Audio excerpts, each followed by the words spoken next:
السلام علیکم۔ کیا آپ جانتے ہیں کہ بیت الخلاء جانے کے بھی اسلام میں باقاعدہ آداب ہیں؟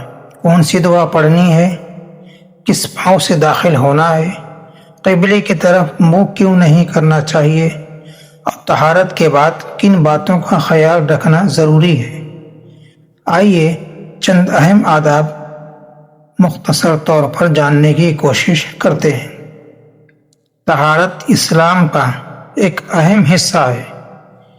اسلام نے صفائی اور پاکیزگی کے ساتھ ساتھ بیت الخلاء اور استنجا کے بھی کچھ آداب بیان کیے ہیں۔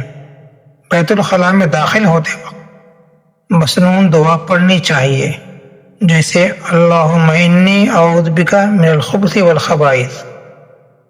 بائیں پاؤں سے داخل ہونا ہے اور دائیں پاؤں سے باہر نکلنا چاہیے۔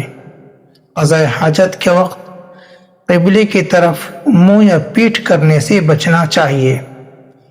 لوگوں کی نظروں سے دور جگہ اختیار کرنی چاہیے اور نجاست سے اچھی طرح پاکی حاصل کرنی چاہیے۔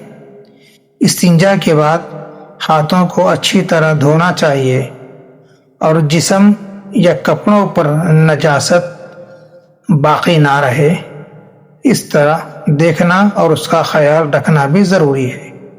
اسلام ہمیں سکھاتا ہے کہ ظاہری صفائی کے ساتھ دل اور اعمال کی پاکیزگی کا بھی خیال رکھا جائے۔